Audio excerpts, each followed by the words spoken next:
Hello. Going to do a little bit of notes on electric power, and that's going to be the main focus of the small amount of stuff I want you guys to work on this week while we're still in quarantine. I don't know about you, I've gotten a chance to go out and ride my bike a little bit, go to the hardware store to get some stuff to keep me busy while I'm stuck at home, pretty much. But anyways, electric power. Power in general is the rate that energy gets used or added to a system. It's a rate. It's energy per unit time. So an electric power, it's the rate that an electrical system is taking energy from one source and turning it into something else. So it could be electric power from the wall getting turned into the motion of a fan or a heater or whatever it happens to be.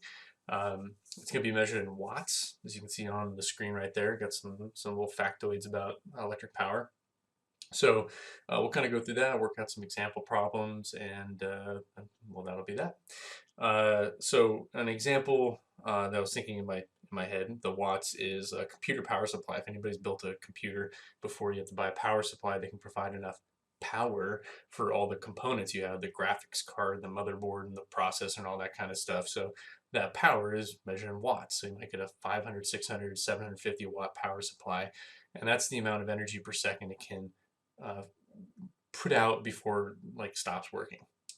So we've got, for current to flow, there must be a source of electric potential, some sort of voltage, either battery or a wall outlet of some sort. That voltage is the energy per coulomb of charge. So I'm going to write that down here. So we said that a volt was equal to a joule of energy per coulomb of charge. And as those charges flow through a circuit, they take energy with them. And as they move through items with a resistance, they will use up that energy in doing something, either causing heat or creating light or whatever needs to be. So as the charges flow, that energy gets used up, and we call that rate that energy gets moving through a circuit the current, and the current is measured in amperes.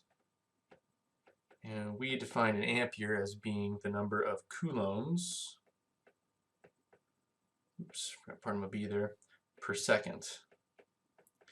So those two things that we already know about circuits, the energy per charge and the charges per second, can be combined together. What we want to get is an amount of energy per second. Well, we've got energy right there in joules, and we've got time right there in seconds. And if you notice, there happens to be in those two units a common unit, the coulomb, the amount of quantity of charge. So if we want to get the rate that energy is used, we can actually take these two variables and multiply them together. Because if we take, I might need to scroll over here, but let me. I never plan on these things, do I? If we take those two and multiply them, we've got joules per coulomb, and we multiply it by coulombs per second,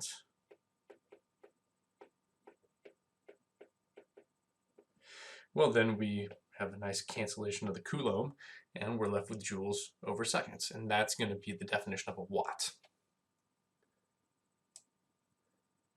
Get my calculator on top here. There we go. I'll edit that out later. So power is the rate that energy is used in a circuit, measured in joules per second, which we define as a watt, and that'll be capital W. So the way we can write that as an equation, power equals current multiplied by voltage. Capital P is going to be the variable you use for power, and we have I for induced electric current and V for the electric potential or voltage. Now, since it's a three-variable equation, we can always write it out in triangle form.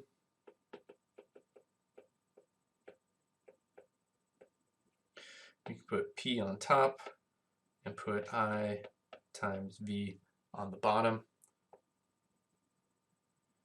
And you do that handy dandy little thing where you cover up the thing you're looking for, and then you're left with the equation left to solve for it. So cover up the P, put your thumb over it, and you're left with I times V. That's how you calculate current. Now let's go ahead and take a look at a couple of quick applications of putting things into this equation. I'll leave it so that I got the triangle form up there. Turn my calculator on here. So a 12-volt battery is connected to a 100 ohm resistor. How much current flows and what is the rate of energy usage? So I'm going to draw out this circuit as well as doing the calculation. So I've got a 12-volt supply. It's hooked up to one single 100 ohm resistor. And we want to know two things. We want to know what the current is, because if you do have a circuit, you do have a continuous path for charge flow, you will get charge flow, and that'll cause charges to move. As they move, they use up energy, and there's going to be some rate that they use it up. So first thing we want to do for part A here is calculate up what is the current. So you got to use Ohm's law for that. And the version of Ohm's law we use is I is equal to V over R. And we can calculate up what the answer for that is.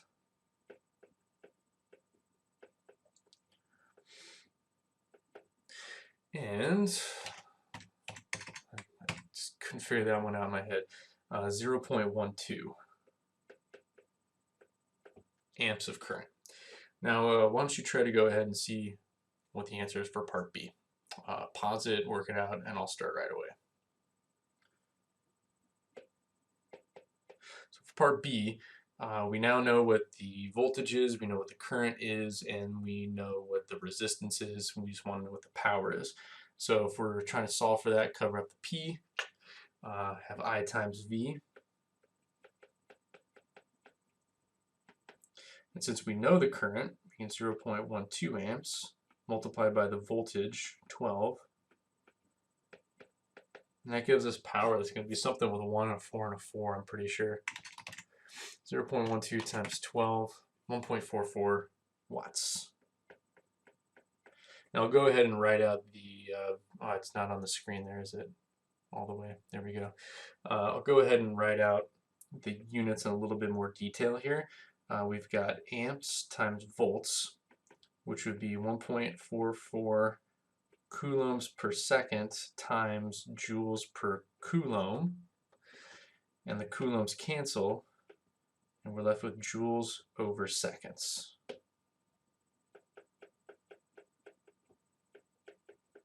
And that joules over seconds is the definition of a watt. So we would say power equals 1.44 watts. Now you can also write out the word watts if you like. That's probably what I'll do half the time. All right, let's try a second problem here. This case says a light bulb has the following labels on it. So it says old incandescent light bulb. It says labeled on top of it, underneath Sylvania or General Electric or something like that. It says 120V 60W. I want to know what the current is of the bulb and what its resistance is. So this is a two-parter. But let's start by going ahead and identifying variables here. I've got the 120 is going to be the electric potential or voltage. And the 60W, that's 60 watts. So that's going to be our power. Now there's two things that I want to calculate. I want to know what the current is, I, and I want to know what the resistance is. Sorry, scroll down there.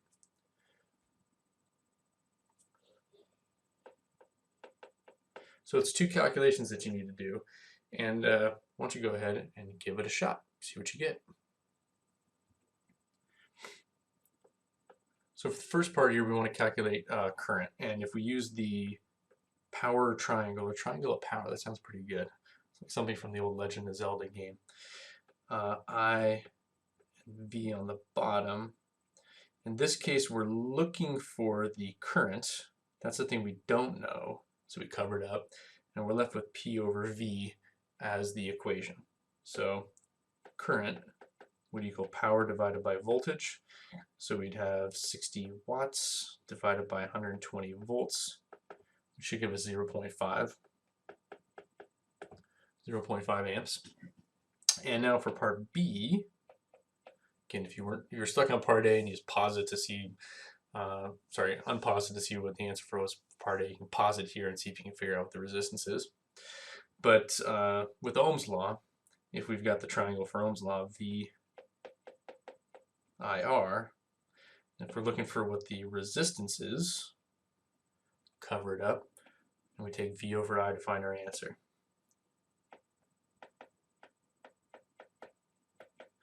And that means we'll take 120 volts, we'll divide it by 0.5 amps, and we'll get 240 ohms of resistance.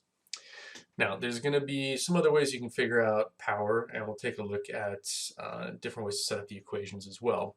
But we'll do one more example here with a circuit in it. So the last example we'll take a look at involves using a circuit diagram. And so threw a little monkey wrench in there for you. In this case, we want to know what the total power used is for the circuit. And there's a couple ways to work it out. First is you can calculate what the current is in each resistor, and then you can find the total current and then use that. I'm going to do it the harder way, or the more challenging way, which is I'm going to find out what the total resistance is here. Find total resistance,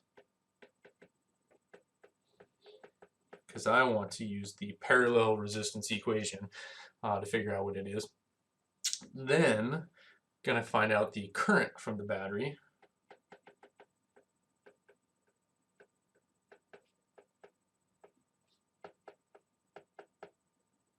And just to kind of give you that idea, we've got some current, call it I1 right there, second current I2 going right there. You could calculate those two separately using Ohm's law.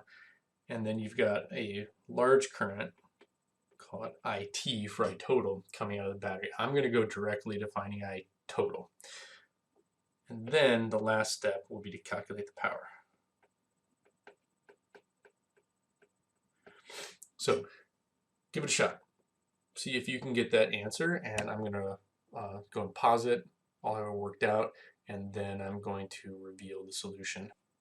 Okay, back with answers.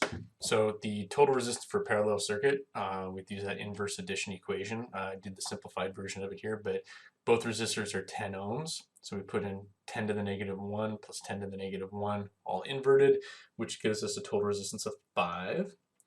Then the next step is we want to calculate what the total current out of the battery is. So we use Ohm's law for that. I is equal to V over R. Use the voltage from the battery divided by the total resistance it's hooked up to. Get 1.2 amps. And then last, we take the power equation, I times V, and we get 7.2 watts. So let me know if you have any questions about all that stuff, but I'm going to end the video here.